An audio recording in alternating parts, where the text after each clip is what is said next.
노인은 문득 잠에서 깨어 열려있는 문을 통해 한참 동안 멍하니 달을 바라보았다. 그러고는 주름진 바지를 펴서 입었다. 노인은 오두막집 밖으로 나가 소변을 본 다음 소년을 깨우려고 도로를 따라 올라갔다. 새벽의 싸늘한 공기에 몸이 떨려왔다.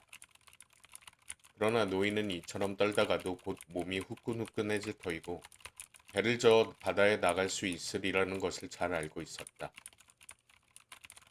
소년이 사는 집은 대문이 잠겨 있지 않았다. 그래서 노인은 그냥 문을 열고 맨발로 소리 없이 걸어 들어갔다. 소년은 대문 앞 바로 첫째 방의 간이 침대에서 자고 있었다. 노인은 소년의 한쪽 다리를 살며시 잡았다. 그러고는 소년이 눈을 뜨고 머리를 돌려서 노인을 쳐다볼 때까지 발을 잡은 손을 놓지 않았다. 소년이 눈을 뜨고 쳐다보자 노인은 조용히 고개를 끄덕여 주었다. 소년은 침대 옆 의자에서 바지를 주워 들고는 침대가에 걸터 앉아서 바지를 입었다. 노인이 문 밖으로 나오고 소년도 노인의 뒤를 따라 나왔다. 소년은 아직도 졸린 듯하였다. 노인은 팔을 소년의 어깨 위에 얹으며 입을 열었다. 미안하구나. 그런 말씀 마세요. 어른이라면 이 정도 일은 해야죠. 그들은 노인의 오두막집으로 걸어 내려갔다. 아직 어둠 속에서 헤어나지 못한 이른 새벽길을 따라 맨발의 어부들이 자기들 배에 돛대를 운반해 가느라 부산하게들 움직이고 있었다. 노인의 오두막집에 이르자 소년은 통에 담긴 낚싯줄 사리와 갈고리와 작사를 들었고 노인은 어깨 위에다 감은 돛대를 메었다.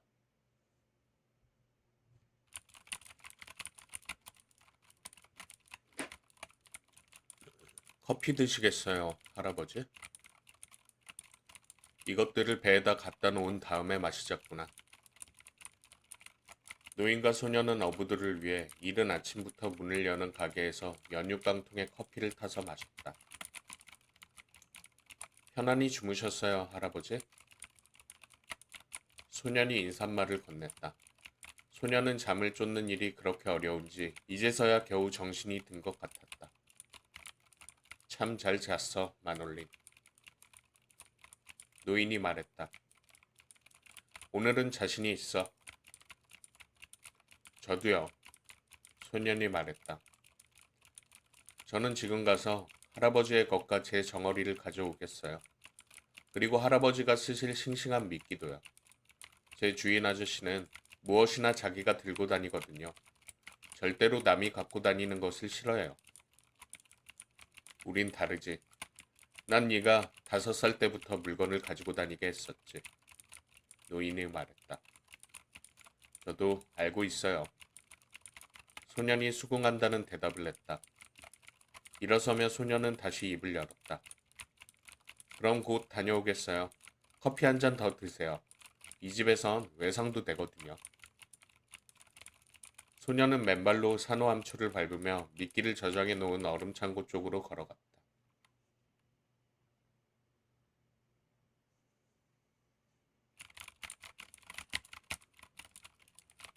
노인은 천천히 커피를 마셨다. 노인에게는 커피를 마시는 게 하루 식사의 전부였다. 그래서 이 커피만은 꼭 마셔오고 있었다. 노인은 벌써 오래전부터 먹는 것이 귀찮아져서 점심을 가지고 다니지 않았다. 조각배의 이물간에는 물 한 병을 준비해 두고 있는데 그에겐 그날 하루 그것으로 충분했다. 소년은 정어리와 미끼로 쓸 고기 2마리를 신문지에 싸가지고 돌아왔다. 그런 다음 그들은 발밑으로 밟히는 잔돌 섞인 모래의 감촉을 느끼면서 배를 올려놓은 곳을 향해 오솔길로 따라 내려갔다. 그러고는 둘이서 함께 배를 바다 쪽으로 밀었다. 행운을 빌어요, 할아버지. 그래, 너에게도 행운을 빈다.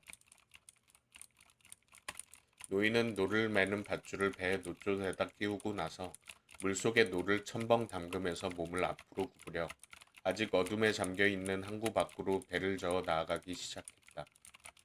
다른 해변에서도 배들이 바다로 나가고 있었다. 달이 벌써 언덕 너머로 져서 딴 배들을 볼 수는 없었으나 노를 젓는 철썩거리는 소리가 노인의 귀에 똑똑히 들려왔다.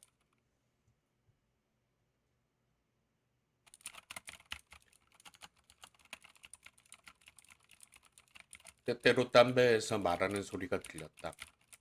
그러나 대부분의 배에선 노 젓는 소리 이외에는 아무 소리도 나지 않았다. 얼마 후 항구 밖으로 나온 다음에 배들은 모두 각각 고기가 많이 잡히리라고 생각되는 방향을 향하여 뱃머리를 돌려 흩어졌다. 노인은 바다 멀리로 나가보고 싶었다.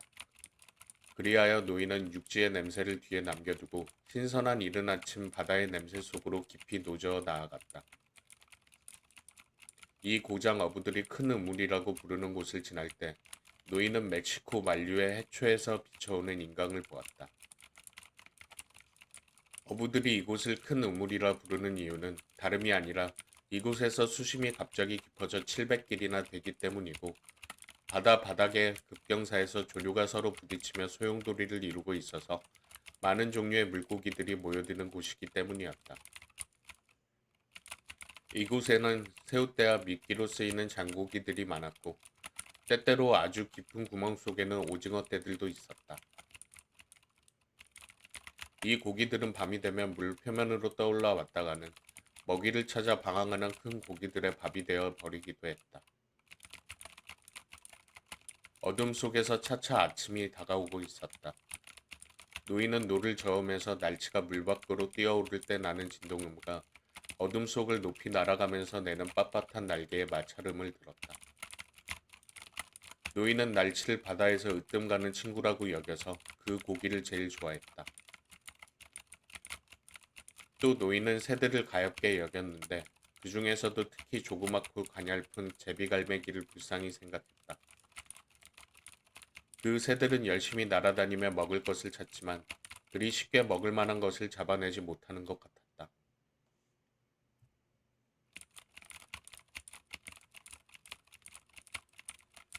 파리매 같은 힘센 새들 말고는 새란 녀석들은 우리보다 더 어렵게 사는구나 하고 노인은 생각하곤 했다. 바다는 아주 잔혹해질 때가 있어. 그런데 신은 어째서 제비갈매기처럼 예쁘고 연약한 새를 만들어 놨을까? 바다란 아주 친절하고 아름답지만 지독히도 잔인해질 때가 있지. 그것도 갑자기. 그런 걸 생각하면 작고 가냘픈 목소리로 울며 날아다니다가 부리를 물에 살짝 담그고 먹이를 찾아야 하는 새들은 이 바다에 살기엔 너무 가냘프게 창조되었잖아. 노인은 항상 바다를 라 마르라고 생각했다. 이 말은 사람들이 바다에 대해 호감을 가지고 있을 때 쓰는 스페인 말이다. 바다를 사랑하는 사람들도 때로는 바다에 대해 나쁘게 말하는 일도 있었다. 그러나 그럴 때에도 바다는 여성이라는 느낌이 그들의 말투에서 사라지지 않았다. 그러나 젊은 어부들, 특히 낚싯줄을 뜨게 하려고 고무 부위를 사용하거나 상어의 간으로 돈을 많이 벌어서 모터보트를 사들인 사람들은 바다를 남성으로서 엘 마르라고 불렀다. 그들은 바다를 마치 투쟁의 대상이나 일터, 혹은 적으로까지 생각하며 그렇게 불러왔다. 그러나 노인은 항상 바다를 여성으로 큰 호의를 베풀거나 간직하고 있는 것처럼 생각했으며 바다가 사납거나 나쁜 짓을 하는 것은 바다로서도 어쩔 도리가 없기 때문인 것으로 생각했다. 그런 것은 달빛이 여자들을 감동시키듯이 바다를 흔들어 놓는 것이라고 생각했던 것이다.